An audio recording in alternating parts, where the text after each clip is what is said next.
لیکن ان کو ایک خوف تو ہوتا ہے نا کہ اگر ایسا کوئی قدم اٹھائیں جس سے ایک دم عوام بھڑک اٹھے تو سنبھالنا ممکن نہ رہے. شیخ حسینہ کے خلاف جب لوگ نکل کھڑے ہوئے تھے تو کیا اس کو نہ تو فوج بچا سکی, مطلب اس کو بھاگنا پڑا. اس طرح کی بہت سی مثالیں. تو ہمارا جو کوآپریشن ہوتا ہے جب ہم پاکستانی لیڈرشپ کوآپریٹ کرتی ہے, وہ کوآپریٹ ہی اتنے خفیہ طریقے سے کرتی کسی کو پتہ ہی نہیں چلتا. اب اسامہ بن لادن کے بارے میں انہوں نے کہا کہ ہمیں پتہ ہی نہیں, وہ آئے اور چلے گئے, اور یہ سارا کوآپریٹ انہوں نے کیا تھا. وہ تو میں سمجھتا ہوں بڑی ننگی واضح منافقت تھی. ایسا ہی ہے, ہر دفعہ ایسا ہوتا ہے, ہر دفعہ عوام اب بیوقوف ہے تو عوام کو کیا آپ کہیں. کہا جاتا ہے کہ اب ہمارے عوام جو بیوقوف نہیں رہے ہیں وہ سیانے ہو گئے ہیں. وہ ایسے وہ وہی باتیں ہیں, ابھی بھی ویسے ہی ہے, کوئی زیادہ فرق نہیں پڑا. کہ آپ کہہ رہے ہیں نا کہ وہ کر ڈالیں گے, جب کریں گے, جب فورسز بھیجیں گے وہ سب کو نظر آئیں گے. اس میں چھپی بات تو نہیں رہ سکے گی, یہ زبانی کلامی باتیں تو نہیں ہوں گی. وہ پتہ نہیں چلے گا بھائی, وہ کیسے وہ یہاں سے اگر ٹروپس کو بھیجتے ہیں, جو ٹروپس ہیں وہ پتا چلے گا, کیوں نہیں چلے گا. آج کی دنیا اتنی بے خبر تھوڑی ہے, فوراً بات نکل آئے گی. میرا نہیں خیال کہ پتہ چل سکتا ہے, کیونکہ وہ جو ٹروپس ہیں ان کو سلیکٹ کرنے کا طریقہ وہ ڈھونڈ لیں گے کہ بھیا ہمیں وہ بندے چاہیے, ان کو پیسے اتنے سارے دے دیں گے کہ وہ کہیں گے کہ بھیا ساری زندگی بیٹھ کے کھاتے رہو. آپ کو پتا ہے کہ وہ جو ریمنڈ ڈیوس تھا, وہ سی آئی اے کا ایک آدمی تھا جس نے 2 بندے مارے تھے, اور وہ آئی ایس آئی کے بندے تھے. وہ آئی ایس آئی کے لوگ تھے, اور ان کو out of the court settlement قصاص کے ذریعے پیسے دے دیے گئے تھے, اور انہوں نے کہا تھا کہ بھیا ہمیں جو ہے نا یہ بندہ جائے. اور وہ ہمارے جو پاشا صاحب D G I S I تھے اس وقت, وہ باقاعدہ اس کے اندر ملوث ہو کے انہوں نے وہ ڈیل کروائی. لیکن وہ تو ہم نے جو کچھ کیا تھا وہ اسلام کے مطابق اسلامی قانون دیت ہے جس کے تحت کیا گیا تھا. وہ اس کے اندر ہم نے وہ ان کو بہت بھاری رقوم دی گئی تھی. دیکھیں اتنا اس کو ڈالروں سے ان کے گھر بھر دیے گئے تھے, بلکہ گھر کیا امریکہ کی نیشنلٹی بھی دے دی گئی تھی. بالکل ایسا ہی. تو اس میں بھی ہو سکتا ہے, اس میں کیوں نہیں ہو سکتا. آپ کے کچھ لوگوں کو کہا جائے کہ جاؤ وہاں پہ جا کے ان کو مارو, اور بہت سارے لوگ آپ کو مل جائیں گے ایسے, وہ ان کو کہیں گے کہ آپ اتنے پیسے لے لو. یہ تو اب اس بات کو چھوڑ دیں کہ وہاں کو پتہ چل جائے گا. وہاں کو کیسے پتہ چلے گا. وہ کہ اس کی نسبت کیا ایک عقل مندانہ یا دانش مندانہ طرز عمل اپنانا نہیں چاہیے, یہ کہ لوگوں کو یہ بتایا جائے, ان کو ذہن نشین کرایا جائے کہ دیکھو ہم تو فلسطینیوں کو بچانے کے لیے جا رہے ہیں, جو گروہ ان کے لیے بربادی کا باعث بن رہا ہے, ملیٹنٹ دہشت گرد جو ٹیررسٹ ہیں, حماس ٹیررسٹ ہے, پوری دنیا کو پتا ہے, اس میں کیا شک ہے. ان کی وجہ سے اتنے بچے مرے, اتنے لوگ مرے, تو ہم تو ان کو ختم کریں گے تاکہ فلسطینی سکون کی زندگی جی سکیں. یہاں پہ بھی جو یہ لوگ ہمارے جو اوپر لیڈر بیٹھے ہوئے ہیں, یہ ڈبل گیم کھیلتے ہیں. وہ کوبرا ایفیکٹ ایک سنا ہوگا آپ نے, وہ کوبرا ایفیکٹ ایک ہے, ایک ٹرم ہے, اور وہ وہاں سے نکلی ہے کہ جی جب ساؤتھ ایشیا میں آئے یہ برٹشرز, تو انہوں نے اعلان کیا کہ اگر آپ ایک سانپ مار کے لائیں گے نا تو ہم آپ کو پیسے دیں گے. تو وہ لوگ سانپ پکڑتے تھے, مار کے وہاں پہ جا کے دکھا دیتے تھے اور پیسے لے لیتے تھے. تو پھر لوگ جب سانپ ختم ہو گیا تو انہوں نے کہا کہ اب کیا کریں. انہوں نے سانپوں کو پالنا شروع کر دیا, اور پال کے تو وہ وہاں پہ جاتے تھے, وہ گھر سے پکڑ کے سانپ مار کے لے جاتے تھے, اور وہ جا کے پیسے لے لیتے تھے. تو یہ کوبرا ایفیکٹ ہر جگہ پہ اپلائی ہوتا ہے, تاکہ بزی رکھا جائے, لوگوں کو دھیان لگائے رکھا جائے. ہماری جو اسٹیبلشمنٹ ہے یہ بھی کوبرا ایفیکٹ کے تحت کام کرتی ہے, کہ یہ جب کہتے ہیں نا کہ ہم ٹیررزم کو ختم کر رہے ہیں, بیسیکلی یہ ساتھ ساتھ ٹیررسٹ بنا بھی رہے ہوتے ہیں. ایک طرف پروجیکٹ ایسے ہی ہوا طالبان کے بعد امریکہ سے ہم ڈالر بھی لے رہے تھے, بالکل, کہ ہم اس کو ختم کر رہے ہیں, ساتھ ساتھ ان کو بڑھاوا بھی دے رہے تھے تاکہ سمپل سی بات ہے کہ اگر وہ ختم ہو جائیں گے تو پیسے ختم ہو جائیں گے نا, پیسے. اب یہی پرنسپل ادھر بھی اپلائی ہوتا ہے کہ یہ ایک طرف عوام کو ریڈیکلائز کرتے ہیں, ملا کو سامنے لے کے آتے ہیں اور ان سے وہ ساری باتیں کرواتے ہیں, اور دوسری طرف امریکہ کے ساتھ مل کے جو ہے نا وہ ریڈیکلزم کو ختم کرنے کی کوشش بھی کرتے ہیں, اور یہ یہاں سے پیسے بنا کے یہاں پہ بزنس کھڑے کرتے ہیں. امریکہ کے اندر ان کے کافی سارے یہاں پہ ہوٹلز اور ریسٹورینٹس اور گیس اسٹیشن, پتہ نہیں کیا کیا. یہ کتنا غلط امیج جاتا ہے کہ ہمارے لوگ پہلے ایک دعوے کیا کرتے ہیں اپنے. نہیں, عوام بے وقوف ہے نا, میں تو اس کو کہتا ہوں عوام بے وقوف ہے. اگر امیج کو دیکھا جائے تو یہ سارا کچھ غلط. یہ جو ہماری عوام ہے وہ بڑی جاہل قسم کی عوام ہے کہ وہ ان کو سپورٹ کرتے ہیں. ہاں کہیں جانے دیں, میں کہہ دیتا ہوں کہ وہ ارسطو ہے یا آئنسٹائن. کہا گیا ید اللہ علی الجماع, جو عوام ہے نا ان پہ خدا کا ہاتھ ہوتا ہے, وہ آواز خلق کو نکارا ہے خدا سمجھو.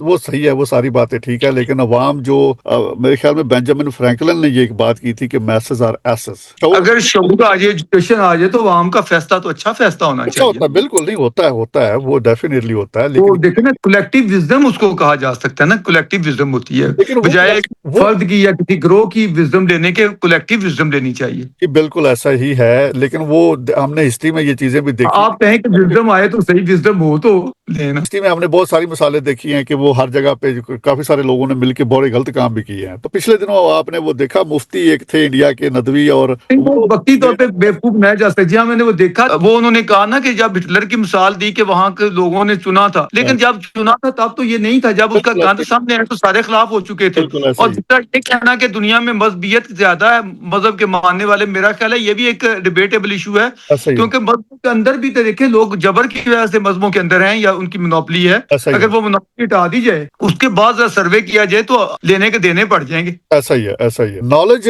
اور دولت یہ دو چیزیں ارن کرنے سے آتی ہیں, یہ فری میں نہیں ملتی. یہ دونوں چیزوں کے اندر بڑا پیرالل ہے. ایسا نہیں ہو سکتا کہ ایک بندہ کہے کہ مجھے جاتے جاتے نالج مل جائے گا یا جاتے جاتے مجھے پیسے دولت مل جائے گا. نہیں, آپ کو اس کے لیے کام کرنا پڑے گا, اور ہائی کاسٹ ہے یہ دونوں چیزوں کی. امیر بننے کے لیے اور ایجوکیٹڈ بننے کے لیے آپ کو بہت ساری چیزیں سیکریفائس کرنی پڑتی ہیں, فری میں نہیں ملتی. جس کے پاس یہ نالج آ جاتا ہے یا ایجوکیشن آ جاتی ہے وہ آگے نہیں دیتا, وہ اپنے پاس رکھتا ہے. یہ بھی دنیا کا قانون ہے. خدا نے کہا کہ شعور کو پھیلاؤ, پوری دنیا میں پھیلنا چاہیے. شعور کو عام ہونا چاہیے. نارمیٹو سٹیٹمنٹ ہے نا کہ ہونا چاہیے. میں آپ کو یہ بتا رہا ہوں کہ اصل میں کیا ہے, میں یہ بتا رہا ہوں. اصل میں یہ ہے کہ جس کے پاس جو نالج ہوتا ہے نا, جو بڑا کام کا نالج ہوتا ہے, وہ لوگوں کو نہیں بتاتا, وہ اپنے فیملی کو بتا کے چلا جاتا ہے, آگے نہیں بتاتا. وہ دیکھیں آپ ابھی مجھے بتا رہے ہیں, لوگوں کو بتا رہے ہیں, بہت دنیا کو بتا رہے ہیں. کچھ ایکسیپشن ہو سکتی ہے, میں جنرل رول کی بات بتا رہا ہوں. میں یہ بتا رہا ہوں کہ جن لوگوں کے پاس اسپیشلائز نالج ہے وہ نالج کو اپنے پاس رکھتے ہیں, آگے نہیں دیتے. سائنسی ایجادات نالج کی بنیاد پہ ہوئی نا, اور پوری دنیا ان سے مستفید ہو رہی ہے. ایک چیز وہاں امریکہ میں نکلتی ہے لیکن اور وہ پوری کتنی دنیا صدیوں کے کے بعد اندر. نہیں, وہ صحیح ہے, لیکن وہ اس کو بھی کمرشلائز کرتے ہیں. وہ جو سائنسی ایجادات ہوتی ہیں وہ آپ کو فری میں نہیں دی جاتی. وہ اس کے پیٹنٹ ہوتا ہے, اس کو پورا کمرشلائز کیا جاتا ہے, اس کے پیسے بنائے جاتے ہیں, پھر جا کے وہ چیز لوگوں تک پہنچتی ہے. لیکن آج دنیا کو جو ثمرات پہنچ رہے ہیں, میں سمجھتا ہوں پیسے کے اس کے سامنے کوئی حیثیت نہیں رکھتے. جتنی فیسلٹیز پہنچی ہیں میڈیکل سائنس میں, آپ دیکھ لیں کہاں سے کہاں دنیا چلی گئی ہے, بالکل کس قدر ترقی ہوئی ہے. اب مجموعی طور پہ